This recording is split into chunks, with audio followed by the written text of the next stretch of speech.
Hello friend, welcome to our YouTube channel English and Odia Education.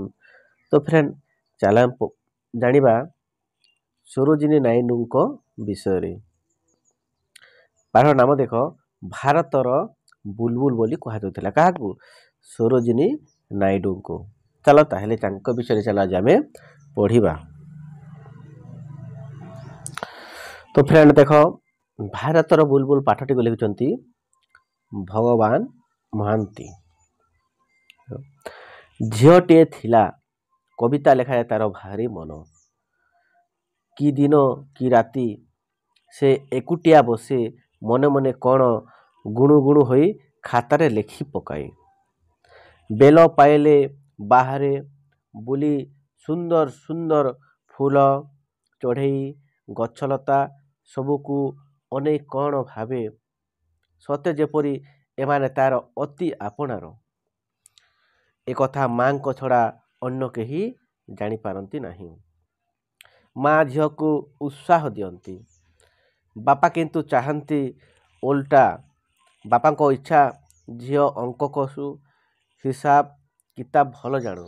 ଥରେ ବାପା ଝିଅଙ୍କୁ କେତେ ଖଣ୍ଡ ଅଙ୍କ କଷିବାକୁ ଦେଲେ, ମାତ୍ର ଝିଅର ଅଙ୍କ କଷିବାରେ ମନ ନାହିଁ। ଅଙ୍କ କଷିବା ପାଇଁ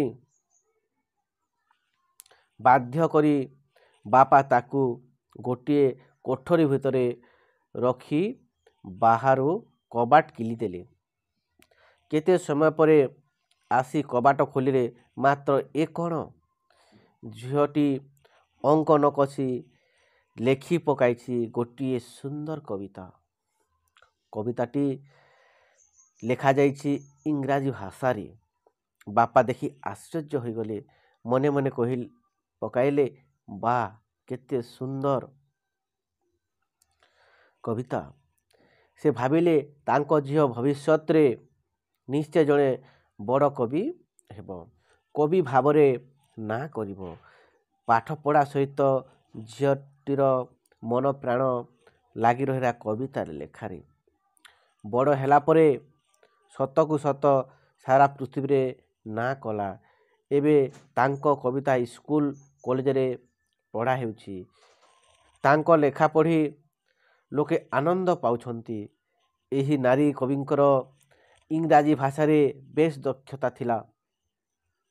ଇଂରେଜ ଲୋକମାନେ ମଧ୍ୟ ତାଙ୍କ କବିତାକୁ ପ୍ରଶଂସା କରୁଥିଲେ। ତାଙ୍କ କବିତାରେ ମୁଗ୍ଧ ହୋଇ ତାଙ୍କୁ କହୁଥିଲେ ପ୍ରାଚ୍ୟ ଜଗତର କୋକିଲ। ଆଉ କେହି କେହି କହିଲେ ଭାରତର ବୁଲବୁଲ।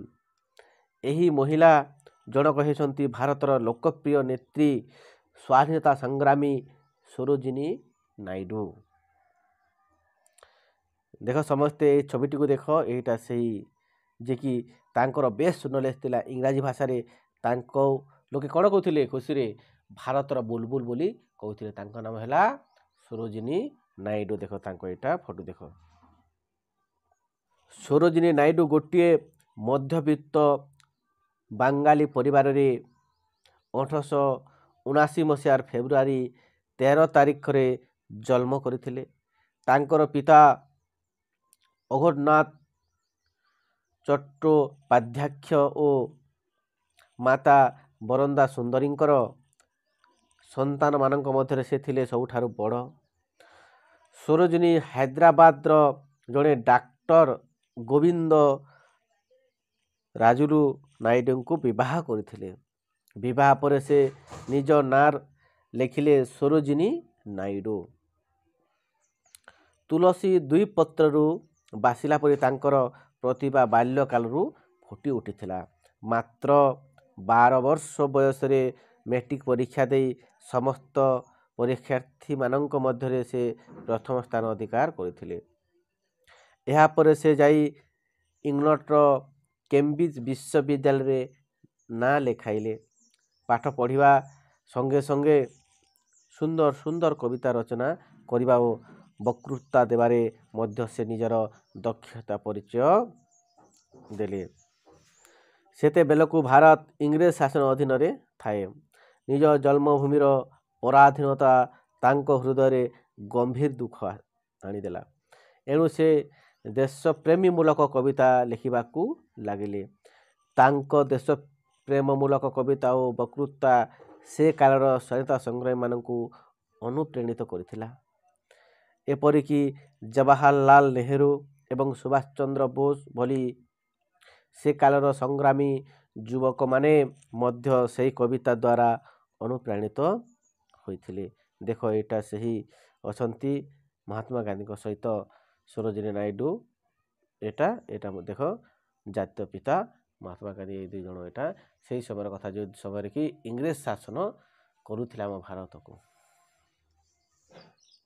1903 ମସିହାରେ ବମ୍ବେ ବା ମୁମ୍ବାଇରେ ସ୍ୱାଧୀନତା ସଂଗ୍ରାମୀମାନଙ୍କ ଏକ ବିରାଟ ସଭା ହୋଇଥିଲା।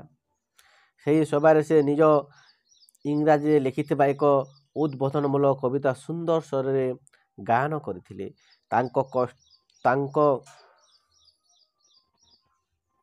ତାଙ୍କ କଣ୍ଠସ୍ୱର କୋକିଲର ସ୍ୱର ଭଳି ଖୁବ୍ ମଧୁର ଥିଲା। ସେହି କବିତାଟି ସେଠାରେ ଉପସ୍ଥିତ ଥିବା ସମସ୍ତ ହୃଦୟକୁ ଗଭୀର ଭାବରେ ସ୍ପଷ୍ଟ କରିଥିଲା। ସେ ଯେପରି ସୁନ୍ଦର ସୁନ୍ଦର କବିତା ଲେଖୁଥିଲେ, ତାଙ୍କୁ ସେଭଳି ସୁନ୍ଦର ସ୍ୱରରେ ଗାୟନ କରିବା ପାରୁଥିଲେ। ସେଥିପାଇଁ ତାଙ୍କୁ କୁହାଯାଇଥିଲା ଭାରତର ବୁଲବୁଲ। ପରବର୍ତ୍ତୀ କାଳରେ ସରୋଜିନୀ ନାଇଡୁ ଭାରତର ସ୍ୱାଧୀନତା ସଂଗ୍ରାମରେ ସକ୍ରିୟ ଭାବରେ ଅଂଶଗ୍ରହଣ କରିଥିଲେ। 1914 ମସିହାରେ ପ୍ରଥମ ଥର ପାଇଁ ସେ ଗାନ୍ଧିଜୀଙ୍କୁ ଭେଟିଲେ। ଗାନ୍ଧିଜୀଙ୍କର ନୀତି, ଆଦର୍ଶ ଓ ସରଳତା ତାଙ୍କୁ ପ୍ରଭାବିତ କରିଥିଲା। କବିତ୍ୱ ଓ ଭଲ ଭାଷଣ ଦେବାର ଦକ୍ଷତା ସହ ରାଜନୀତି କ୍ଷେତ୍ରରେ ମଧ୍ୟ ତାଙ୍କର ନିପୁଣତା ପ୍ରକାଶିତ ହୋଇଥିଲା।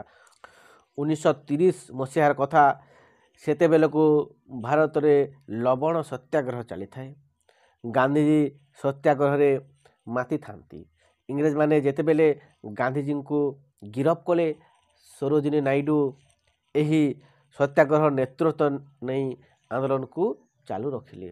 ଦେଶ ପାଇଁ ସେ ବହୁବାର କାରାବରଣ କରିଛନ୍ତି ଏବଂ ବହୁ ଦୁଃଖ କଷ୍ଟ ସହିଛନ୍ତି। ଭାରତର ସ୍ୱାଧୀନତା ଲାଭ ପରେ ସେ ଉତ୍ତରପ୍ରଦେଶ ରାଜ୍ୟପାଳ ପଦବୀ ମଣ୍ଡଳ କରିଥିଲେ। ଏପରି ଗୌରବ ଅର୍ଜନ କରିବାରେ ସେ ହେଉଛନ୍ତି ଭାରତର ପ୍ରଥମ ମହିଳା। ରାଜ୍ୟପାଳ ରୂପେ କର୍ତ୍ତବ୍ୟ ସମ୍ପାଦନ କରୁଥିବା ସମୟରେ 70 ବର୍ଷ ବୟସରେ 1949 ମସିହାର ମାର୍ଚ୍ଚ ମାସ 2 ତାରିଖରେ ତାଙ୍କର ମୃତ୍ୟୁ ହେଲା। ଭାରତବାସୀଙ୍କ ହୃଦୟରେ ତାଙ୍କର ସ୍ମୃତି ଚିରଦିନ ଅମଳିନ ହୋଇ ରହିଥିବ। ସେ କେବଳ ପ୍ରାଚ୍ୟ ଜଗତର କୋକିଲ ବା ଭାରତର ବୁଲବୁଲ ନଥିଲେ, ସେ ଥିଲେ ପ୍ରକୃତରେ ହୀରାଟିଏ।